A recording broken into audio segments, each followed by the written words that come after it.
Good evening सगळ्यांना. चला बोला, आवाज येत आहे का?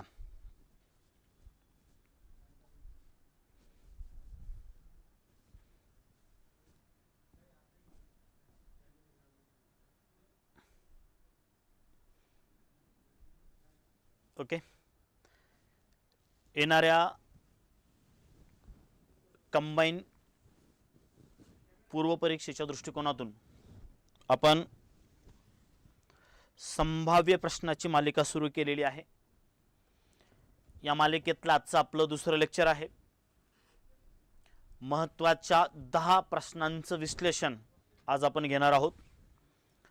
प्रश्न समोर दिसेल, सर्वांनी उत्तर देण्याचा प्रयत्न करायचा आहे. त्यानंतर माझ्याकडून सविस्तर परीक्षाभिमुख विश्लेषण देण्यात येईल.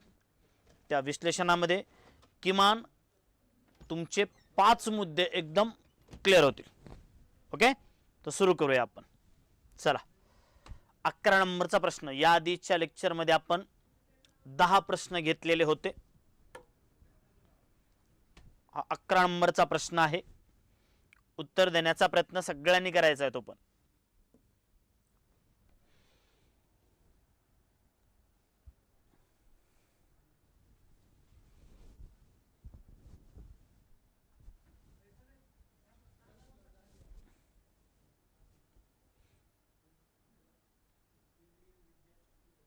ओके.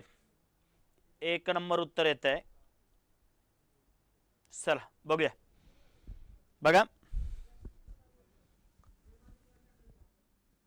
103व्या घटना दुरुस्ती कायद्यानुसार खालील विधाने विचारात घ्या. या घटना दुरुस्तीनुसार EWS साठी 10% आरक्षणाची तरतूद करण्यात आली. हे विधान बरोबर आहे. या घटना दुरुस्तीनुसार भारतीय संविधानाच्या कलम 21 व कलम 32 मध्ये सुधारणा केली. दादानं हे विधान चुकीचं आहे. बघा, आरक्षणाची तरतूद 2 कलमामध्ये केली EWS साठी. एक कलम लक्षात ठेवायचे 15(6) आणि दुसरं कलम लक्षात ठेवायचे 16(6). 15(6) मध्ये शैक्षणिक आरक्षणाची तरतूद करण्यात आली, तर 16(6) मध्ये नोकऱ्यातील आरक्षणाची तरतूद करण्यात आलेली आहे. ओके. आर्थिकदृष्ट्या मागासलेल्या प्रवर्गासाठी 10% शैक्षणिक आरक्षण, आर्थिकदृष्ट्या मागासलेल्या प्रवर्गासाठी 10% नोकऱ्यामध्ये आरक्षण. 15(6) 16(6) ही 2 महत्त्वाची कलमे 103व्या घटना दुरुस्ती संदर्भात तुम्हाला लक्षात ठेवणं गरजेचं आहे. 11 नंबरच्या प्रश्नाचं उत्तर जातं पर्याय क्रमांक 1. आपल्याला बरोबर विधान ओळखायला सांगितले. बरोबर विधान फक्त अ आहे. Next question. सर्वांनी उत्तर देण्याचा प्रयत्न करायचा आहे. येणाऱ्या परीक्षेमध्ये कंबाईन ग्रुप बी, ग्रुप सी किंवा डिपार्टमेंट PSI प्रिलिम मध्ये असा प्रश्न विचारला जाऊ शकतो. चला पटपट उत्तर देण्याचा सर्वांनी प्रयत्न करायचा आहे.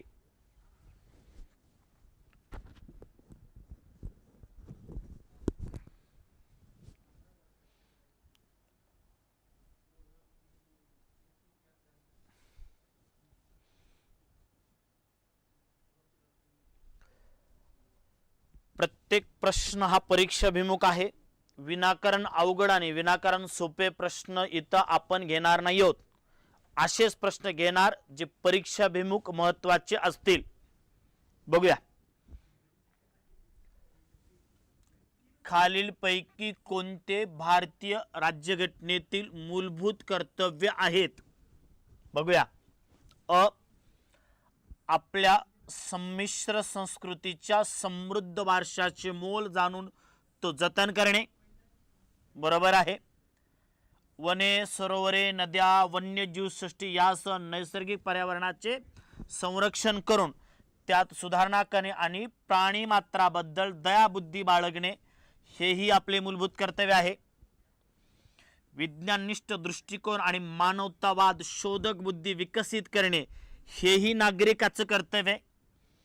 सार्वत्रिक निवडणुकीमध्ये मतदान करणे, पोरांनो सार्वत्रिक निवडणुकीमध्ये मतदान करणे हे संविधानाने कर्तव्य सांगितलेले नाही.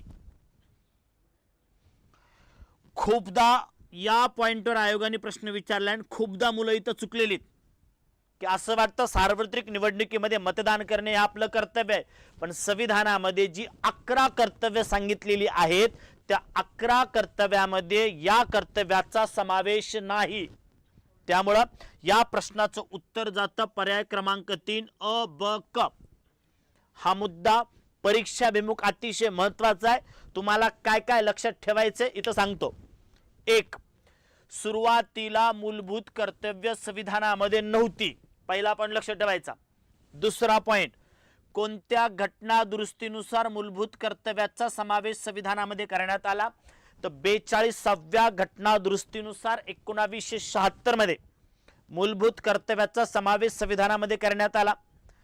तिसरा पॉइंट लक्षात ठेवायचा आहे, कोणत्या समितीच्या शिफारशीनुसार मूलभूत कर्तव्य संविधानामध्ये घेण्यात आली, तर स्वर्णसिंग समितीच्या शिफारशीनुसार मूलभूत कर्तव्याचा समावेश संविधानामध्ये करण्यात आला. नेक्स्ट, सुरुवातीला किती मूलभूत कर्तव्य घेतल्या गेली होती, 11 मूलभूत कर्तव्य घेतल्या होती. ती कुणाला पाळायची होती, तर मूलभूत कर्तव्य फक्त नागरिकांसाठीच असतात. सध्या किती मूलभूत कर्तव्य आहेत, तर सध्या पोरांनो 11 मूलभूत कर्तव्य आहेत. 11 मूलभूत कर्तव्य अर्थात 11वे मूलभूत कर्तव्य कोणत्या घटना दुरुस्तीनुसार घेण्यात आले, 86वी घटना दुरुस्ती 2002 नुसार 11वे मूलभूत कर्तव्य संविधानामध्ये घेण्यात आले.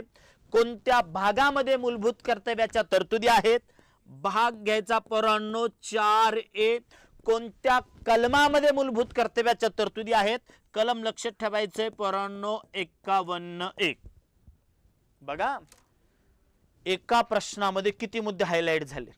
पहिला पॉइंट लक्षात ठेवायचा, मूलभूत कर्तव्य सुरुवातीला संविधानात होती का, नव्हती. मूलभूत कर्तव्य कोणत्या घटना दुरुस्तीनुसार घेण्यात आली, 42व्या घटना दुरुस्तीनुसार घेण्यात आली. कोणत्या समितीच्या शिफारशीनुसार घेण्यात आली, स्वर्णसिंग समितीच्या शिफारशीनुसार घेण्यात आली. कोणत्या देशाकडनं घेण्यात आली, रशियाकडनं घेण्यात आली. कोणत्या भागामध्ये मूलभूत कर्तव्याची तरतूद आहे, भाग 4A. कोणत्या कलमामध्ये मूलभूत कर्तव्याची तरतूद आहे, 51A. सुरुवातीला किती घेतली होती, 10. कुणाला पाळायची आहेत, फक्त नागरिकांना. सध्या कर्तव्यांची संख्या किती आहे, 11. 11वे मूलभूत कर्तव्य कोणत्या घटना दुरुस्तीनुसार घेण्यात आले, 86वी घटना दुरुस्ती 2002. एवढे मुद्देही लक्षात ठेवले ना, हा 50% टॉपिक कव्हर होतो. ओके चलो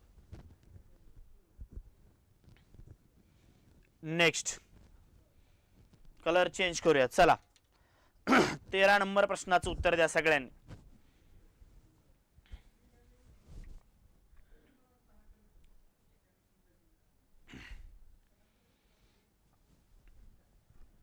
तेरा नंबर प्रश्नाचं उत्तर सगळ्यांनी दिलं गेलं पाहिजे.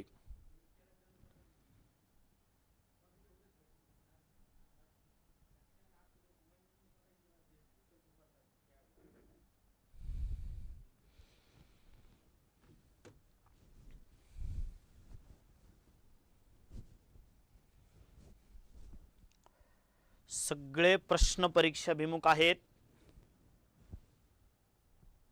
बघा भारतातील संविधानाचे कलम 164 मध्ये खालील कोणत्या तरतुदी आहेत. बघा कलम 164 चं पहिल्यांदा टायटल लक्षात ठेवा.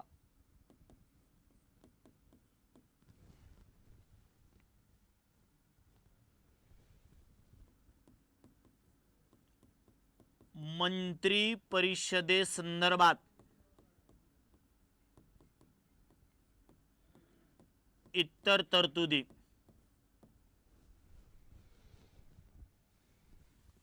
अ राज्यपाल मुख्यमंत्र्याच्या सल्ल्यावरून मंत्र्यांची नियुक्ती करेल. परीक्षाभिमुख बाब बरं का.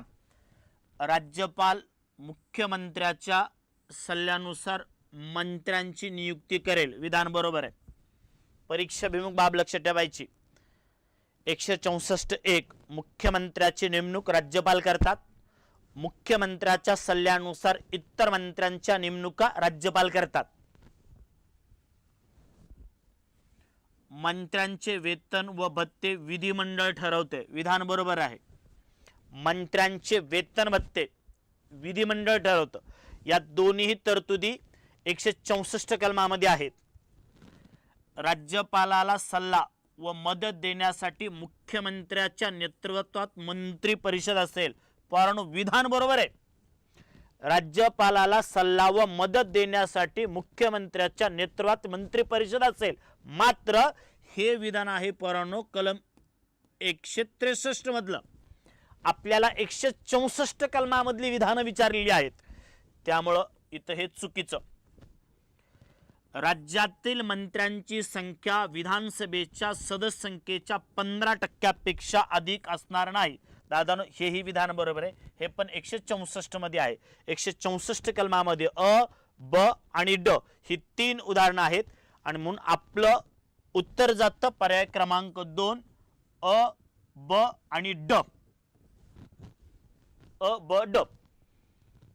नेक्स्ट चला पुढच्या प्रश्नाचं उत्तर देण्याचा प्रयत्न करा.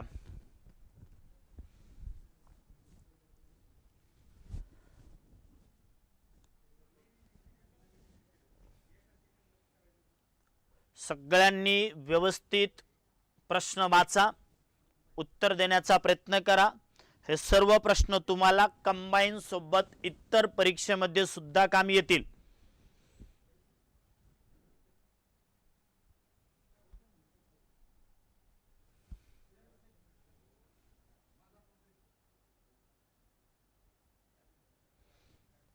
एक नंबर बघूया. भारतीय संविधानाच्या कलम 168 नुसार विधिमंडळ कोणते घटक मिळून बनलेली असते? बरोबर आहे. बघा विधिमंडळ कोणकोणते घटक मिळून बनलेले असते? राज्यपाल, विधानसभा आणि विधान परिषद. उत्तर पर्याय क्रमांक 1. ज्या घटक राज्यामध्ये विधान परिषद आहे त्या घटक राज्याचे विधिमंडळ ज्याची रचना 168 कलमामध्ये दिलेली आहे. विधिमंडळ 3 घटक मिळून बनलेले असते. विधिमंडळाचा पहिला घटक आहे परंतु राज्यपाल, विधिमंडळाचा दुसरा घटक आहे परंतु विधानसभा आणि विधिमंडळाचा तिसरा घटक आहे परंतु विधान परिषद. ओके.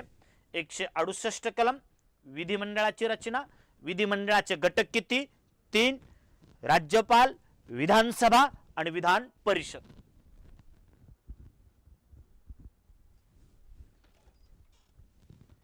नेक्स्ट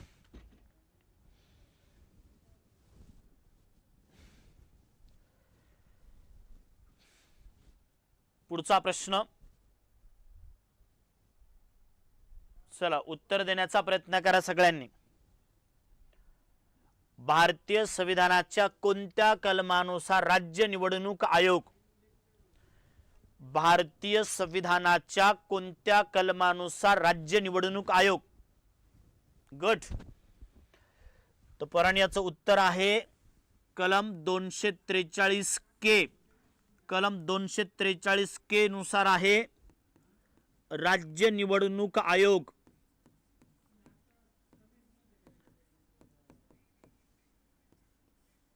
संविधानाच्या 243 के नुसार राज्य निवडणूक आयोग स्थापन झाला. महाराष्ट्रामध्ये त्याची स्थापना झाली परंतु 26 एप्रिल 1994 हा आयोग स्थापन झाला महाराष्ट्रामध्ये.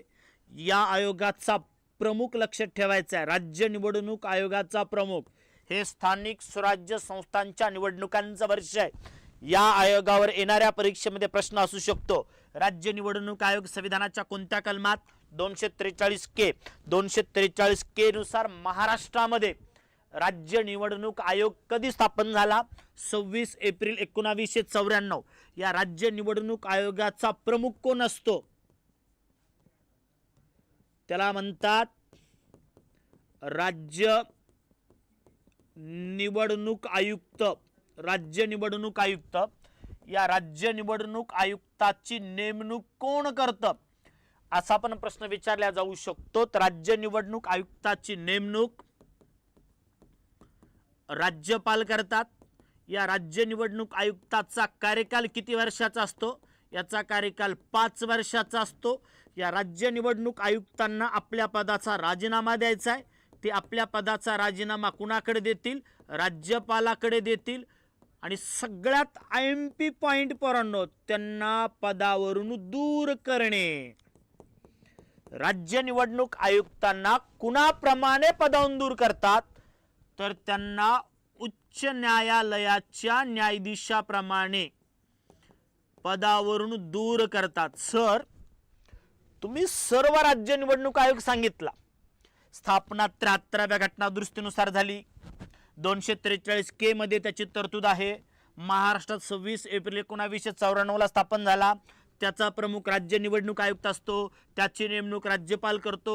त्याचा कार्यकाल 5 वर्ष असतो. राजीनामा तो राज्यपालाकडे देतो. त्याला पदावरून दूर उच्च न्यायालयाच्या न्यायाधीशाप्रमाणे करतात. पण सर, या राज्य निवडणूक आयोगाचं नेमकं कार्य काय आहे? या राज्य निवडणूक आयोगाचं कार्य काय? तर सोप्या भाषेत परानो इकडे बघा.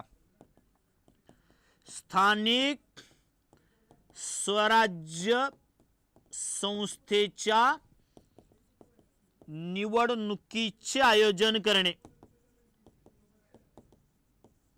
स्थानिक स्वराज्य संस्थेच्या निवडणुकीचं काय करणे? आयोजन करणे. त्यात महानगरपालिका, नगर परिषद, नगरपंचायत, जिल्हा परिषद, पंचायत समिती, ग्रामपंचायत या 6च्या 6 स्थानिक स्वराज्य संस्थांच्या निवडणुकांचं आयोजन कोण करतं? तर तो आहे परानो हा राज्य निवडणूक आयोग. नेक्स्ट, जरा अवघड प्रश्न, उत्तर देण्याचा प्रयत्न करा. प्रश्न अवघड असेल त्याचं स्पष्टीकरणही तेवढ्याच सोप्या भाषेत देणार.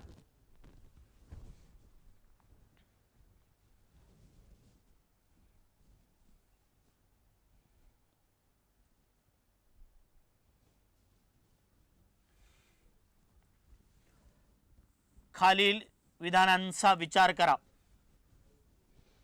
योग्य विधान ओळखायचे.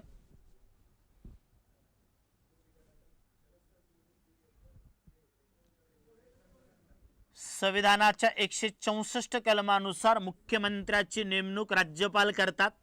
बरोबर आहे परानो. 164 कलमानुसार मुख्यमंत्र्याची नेमणूक राज्यपाल करतात. मुख्यमंत्र्याच्या सल्ल्यानुसार इतर मंत्र्यांच्या नेमणुकाही राज्यपाल करतात. मंत्री मुख्यमंत्र्याची मर्जी असेपर्यंत अधिकार पद धारण करतात. चूक आहे. मंत्री परानो लक्षात ठेवा, राज्यपालाची मर्जी असेपर्यंत पद धारण करतात. प्रश्न असाही असेल, मुख्यमंत्री कुणाची मर्जी असेपर्यंत पद धारण करतात? राज्यपालाचीच. मंत्री कुणाची मर्जी असेपर्यंत पद धारण करतात? राज्यपालाचीच. छत्तीसगड, झारखंड, मध्य प्रदेश आणि ओडिसा. छत्तीसगड, झारखंड, मध्य प्रदेश आणि ओडिसा या राज्यात आदिवासीच्या कल्याणासाठी एक मंत्री राज्यपाल नेमतात. Okay, done. हे पण विधान बरोबर आहे. 96व्या घटना दुरुस्तीनुसार बिहार राज्यातील आदिवासी कल्याणासाठी एक मंत्री ही तरतूद रद्द करण्यात आली. दादानो, बिहार मधल्या आदिवासी कल्याण मंत्र्याची तरतूद रद्द केली गेली, मात्र ती 96व्या घटना दुरुस्तीनुसार रद्द केलेली नाही. ती 94व्या घटना दुरुस्तीनुसार तरतूद रद्द केलेली आहे. इथं ब आणि ड दोन्ही विधानं चुकीची आहेत. अ आणि क दोनच विधानं बरोबर आहेत. त्यामुळे आपल्या प्रश्नाचं उत्तर जातं परानो पर्याय क्रमांक 3 अ व क. नेक्स्ट, याला MP करा. या पॉइंटवर येणाऱ्या परीक्षेमध्ये प्रश्न असू शकतो. चला लवकर लवकर. प्रत्येक दिवशी संध्याकाळी 7:30 ला आपलं लाईव्ह असेल. प्रत्येक दिवशी संध्याकाळी 7:30. कोणत्या घटना दुरुस्तीनुसार मंत्री परिषदेचा सल्ला राष्ट्रपतीवर बंधनकारक करण्यात आला? ओके, कोणत्या घटना दुरुस्तीनुसार मंत्री परिषद अर्थात मंत्रिमंडळाचा सल्ला राष्ट्रपतीवर बंधनकारक करण्यात आला? तर याचं उत्तर आहे पोरांनो 42वी घटना दुरुस्ती 1976. 42व्या घटना दुरुस्तीनुसार पंतप्रधान व त्याच्या मंत्रिमंडळाने दिलेला सल्ला हा राष्ट्रपतीवर बंधनकारक करण्यात आला. याच्या संदर्भात 44वी घटना दुरुस्ती पण लक्षात ठेवावी लागेल. 44व्या घटना दुरुस्तीनुसार अशी तरतूद करण्यात आली की मंत्री परिषदेने दिलेला सल्ला राष्ट्रपती एकदा पुनर्विचारासाठी पाठवू शकतात. 44व्या घटना दुरुस्तीनुसार. 42व्या घटना दुरुस्तीनुसार मंत्री परिषदेने दिलेला सल्ला राष्ट्रपतीवर बंधनकारक करण्यात आला. नेक्स्ट IMP पॉइंट आहे. कंबाईनला आणि डिपार्टमेंट PSI ला खटल्यावर प्रश्न विचारण्याचं प्रमाण वाढलेलं आहे.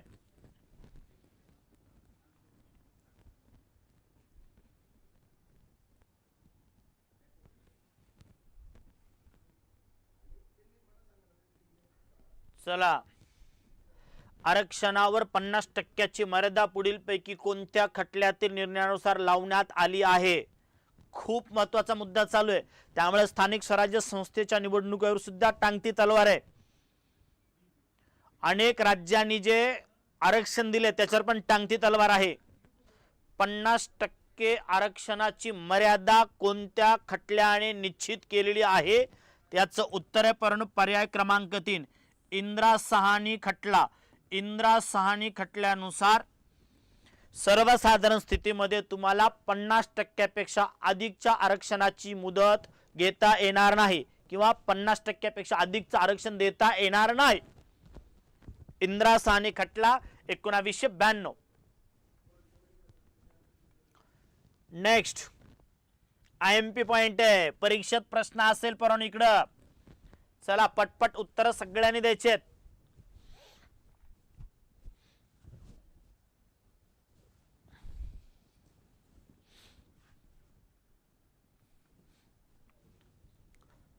पॉलिटीमध्ये मार्क कमवायचे झाले तर किमान 150+ कलम पाठ असणं गरजेचं आहे.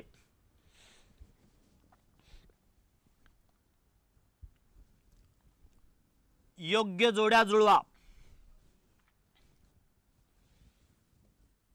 कलम 76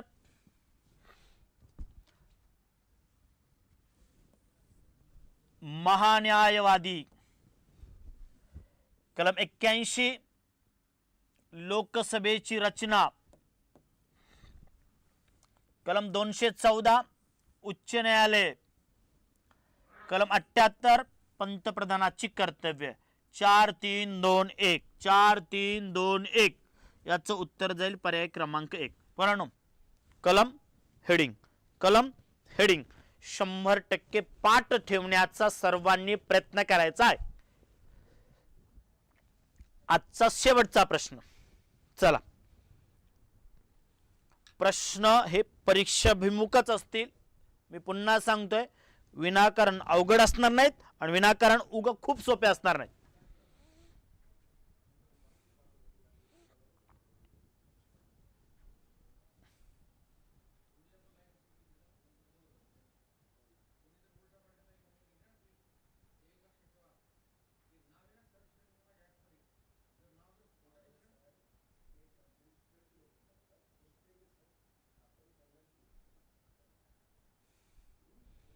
दोन नंबर बघूया. चला, बरोबर विधान ओळखायला सांगितलेलं आहे. संविधानाच्या 166व्या कलमान्वये राज्याच्या महाधिवक्त्याची तरतूद करण्यात आली आहे. सांगा बरं, महाधिवक्ता पदाची तरतूद संविधानाच्या कोणत्या कलमात आहे? 166 मध्ये महाधिवक्ता पदाची तरतूद नाही. बोला, कोणत्या कलमामध्ये महाधिवक्ता पदाची तरतूद आहे? 165 कलमामध्ये महाधिवक्ता पदाची तरतूद आहे. हे विधान चूक आहे. महाधिवक्त्याची नियुक्ती राज्यपाल करतात, हे विधान बरोबर आहे. महाधिवक्त्याची नियुक्ती कोण करतात? महाधिवक्त्याची नियुक्ती राज्यपाल करतात. ते राज्यपालाची मर्जी असेपर्यंतच पद धारण करतात. त्याला राज्याच्या विधिमंडळाच्या कामकाजात भाग घेण्याचा अधिकार आहे, बरोबर. मात्र सभागृहामध्ये मतदान करण्याचा अधिकार नाही. दादा हेही विधान बरोबर आहे. महाधिवक्ता हा राज्य विधिमंडळाच्या कामकाजामध्ये सहभाग घेऊ शकतो, राज्य विधिमंडळामध्ये बोलू शकतो, मात्र त्याला मतदान करण्याचा अधिकार राज्य विधिमंडळामध्ये नाही. राज्य विधिमंडळामध्ये मतदान करण्याचा अधिकार फक्त सभागृहाच्या सदस्यांनाच आहे. तो राज्य शासनाचा पूर्णवेळ वकील असतो, हेही विधान चूक आहे. महाधिवक्ता हा राज्य शासनाचा पूर्णवेळ वकील असत नाही. महाधिवक्ता स्वतःचा वकिली व्यवसाय करू शकतो. इथं विधाने बरोबर आहेत ब आणि क, आणि उत्तर जातं पर्याय क्रमांक 2. आजचे 10 प्रश्न आपले संपलेले आहेत. उद्याच्या लेक्चरमध्ये पुन्हा IMP 10 प्रश्न घेऊन मी तुमच्या समोर येतो.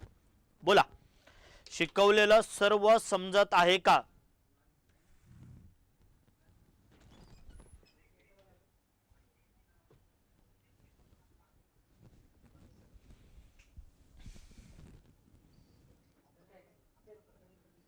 केलं बंद.